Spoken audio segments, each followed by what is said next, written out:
Hello again, this is Matt O'Leary, and this is my top 15 albums of 2016. If you haven't got a chance yet, please go back and watch my top 30 through 16 albums of the year. It's a separate video. I'm going to link it down in the description box. And that one really gives a lot of information at the beginning, just for some context for how I put this list together and really where I'm coming from with it. So yeah, let's get it going with number 15. Number 15 is Do Hollywood by the band The Lemon Twigs. This is such a fully realized debut album, and every single song could be a hit.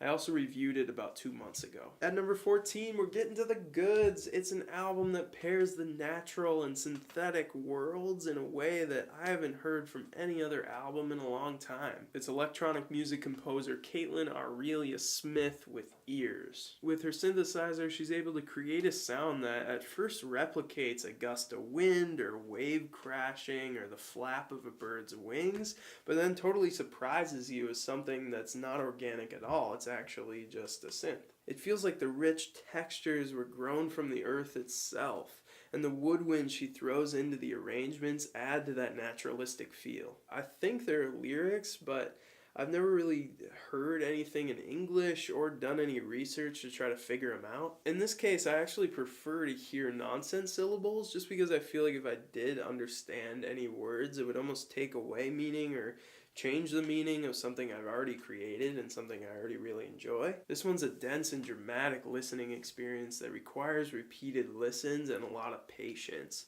This album and Cavern of Antimatter's album this year really dipped my toes further into the electronic music genre. At number 13, it's William Tyler's Modern Country, another repetitive mood album, this time with the country twang fingerpicking leading the way. And he pairs that acoustic guitar with these synth drones so nicely. This album works as background music, but it also has a lot more detail to offer with a focused headphone listen. The progressions often take on this down-home country comfort and an eerie menace at the same time. It's very pretty music, but it can also be a little creepy at times. At number 12, it's alternative rock outfit Personal Space with a delightfully consistent debut album, Ecstatic Burbs. Oh my gosh, I love this album cover. It kind of looks like Candyland a little bit, and when you look close, you can find endless detail. It's kind of this mundane suburban landscape, but then there's this whimsical psychedelic color to it and these bizarre surreal buildings and structures. The line in the middle of the road is curvy. There's a building that looks like a mushroom spilling rainbow liquid down below. The whole outside of the frame is a bike ramp, and there are people on top of it that are just suspended upside down. So like the name of the album and the cover imply, Personal Space bring vibrance to a seemingly dismal world. Their visceral, just like surface level sound isn't all that exciting, but the songwriting itself is. Every twist and turn and rhythmic variation and clever lyric is fresh and exciting. At number 11, it's Jacob Collier's In My Room. Jacob Collier is actually a YouTube sensation that made those split screen grid of faces videos really popular, you know, the a cappella versions and covers of songs.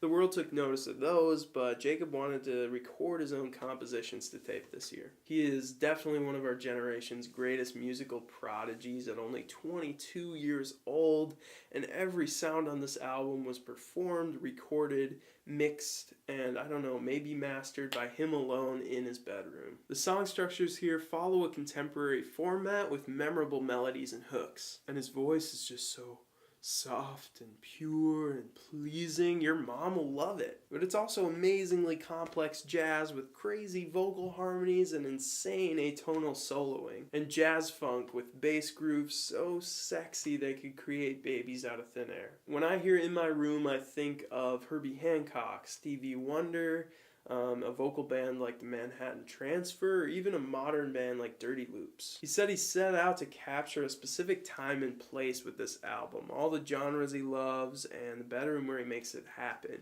This is really just a successful and dense summary of his musical life up to this point. The emotions go up and down on this thing, from the introverted anthem of Hideaway to the somewhat obnoxious cover of the Flintstones theme song.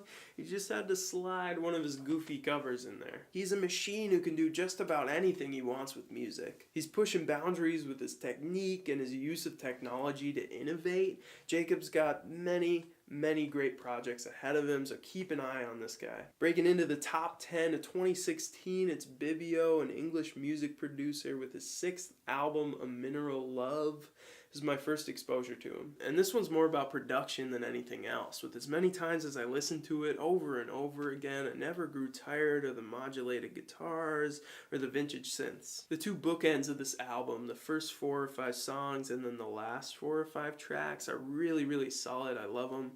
But the middle kind of wanders into this more repetitive dance music that I'm not as crazy about. As a whole, though, this album seems to be more about individual tracks than any of the other Bibio albums, mixing soft rock and folk and R&B and moody electronic sampling in a great way. And the song Town and Country is a jam of the year. The next album has at least 4 songs I think could be huge radio hits if given the chance. Number 9 is the album Mammoth by Chairlift. And this album takes all the manufactured synth-pop tropes you're used to hearing sold in bulk in the mainstream, but with no Wizard of Oz curtain to pull back. There's nothing false or misleading, no money-making machine behind these beats. Just some real humans making pop music as it should be, invigorating, hypnotic, and so catchy. Polymorphing and Crying in Public are probably my 2 favorite tracks, but just about every single one except the opener and the closer are probably worthy of promotional single status. At number 8, we got the band Crying with Beyond the Fleeting Gales. Crying didn't completely rid their sound of the video game chiptune from their past music, but rather just infused it with a new mix of prog and punk and 80s rock. Eliza's modest vocal delivery floats atop the band's powerful crunch. The songs are fast and quick to change from section to section. It's happy and cute, but also with some heavy kick. Bubblegum with Tabasco sauce. Bubblegum with bite. Bubblegum with bite, y'all. Next up is an album I reviewed earlier in the year that's grown on me quite a bit since then. It's also my favorite artist discovery of the year, a psych pop songwriter who's anything but flashy, but whose writing deserves more attention. It's Chris Cohen with the album As If Apart. It's Cohen's knack for arrangement that really shines on his 2 solo albums, this one and Overgrown Path. Every instrument's placed perfectly, so there's always some interplay between them to latch onto. He keeps the songs interesting from start to finish. A casual music listener, I think, could be bored by his mellow vocal delivery and hard-to-follow abstract lyrics. But for anyone who's trying to write and arrange their own rock music, you'll really appreciate this guy's mastery of that process. He's phenomenal, the album's phenomenal. Another album with strong 80s influences this year, it's Haken's Affinity, number 6 and my favorite metal album of the year. With their last album, The Mountain, Haken really spiked upward toward the top prog metal popularity. I love the way they tease this new album too, with that kind of old school software upgrade concept and then eventually this cassette tape cover. The jagged gent riffs, the soaring choruses, the polymetric vocals, and the danceable grooves. It's all there on Affinity. At number 5, it's Esperanza Spalding's Emily's D+Evolution. All I can say about this album, I pretty much said in my review, but I'll say that this is the exact direction I wanted her to go. Before this album, I feel like she fit too snugly into the jazz world with a very clean and sophisticated image and brand. She was always a great bassist and songwriter, but it didn't feel exciting. It felt a little bit outdated and like she was separated from the social consciousness. But with this, she's moved into the mainstream conversation with songs just as jazzy and intricate, but with way more relevance. At number 4, it's another one where my review kind of says it all, but this band, they can do no wrong in my opinion. They've never made a dud It's Deerhoof with the magic. If you don't know Deerhoof, they play experimental rock that takes everything you know about music and flips it on its head. They don't doubt their instincts at all. No bizarre sound or object they can use in the recording is outside the boundaries. They're a band that just runs wild with fearless imagination. Oh man, at number 3 is an artist that just keeps astounding people with his prolific pace and just the sheer ambition of this conceptual project. It is the Deer Hunter with Act 5, Hymns with the Devil in Confessional. This is the 5th of 6 concept albums based in the early 20th century. Acts 1 and 2 kind of started with this strong post-hardcore vibe, but the songs were always progressive and long, often diverting into unexpected territory. I think the project includes so many styles and genres that it's hard to summarize, but you can expect to hear repeated melodic motifs throughout the albums. I think what I'm most impressed with about Casey is his just pure dedication to this project and his improvements as a singer, as an arranger, writer, and performer. I mean, go back and listen to how flat he is on the first song of Act 1. He has made vast improvements in that sense, and this story is just as much about his own personal growth as it is about the character. And just a year after my favorite act, Act 4, I did not think he could pull this one off. But Casey didn't settle for anything less than excellent. This is a triumphant album with so much variety and personality. Okay, oh my gosh, numbers 1 and 2. These albums get me going, they get me fired up. I love them so much. They're kind of oddballs. They kind of fit into the experimental rock category, both of them. And just like the Deer Hunter, they're all kind of recorded and performed by just one guy, even though the band is touring with many members. When you're searching so hard for new music, it's all just a chase for that next sort of musical high, just that blissful feeling you can only get through music. And these albums certainly provided that. Number 2 is the Florida-based band Surface to Air Missives' third album, AV. It's hazy, jangly, psychedelic pop, kind of like Of Montreal, but less glam and more acoustic-y. I just cannot stop listening to this album. Normal songs are in kind of this A, B, C, A, or something kind of like that format, where it's like verse, chorus, bridge, chorus. Some of these songs are like A, B, C, D, E, F, G. I just can't wrap my head around some of these strange chord progressions. This is super, super sophisticated songwriting, but with an image and a brand of the band that's so unmarketable. Look at the cover, I mean, what? And listen to track 4, it's the recorder, a sound that pretty much we all universally decided is the most annoying thing on the planet because we all played it in 3rd grade.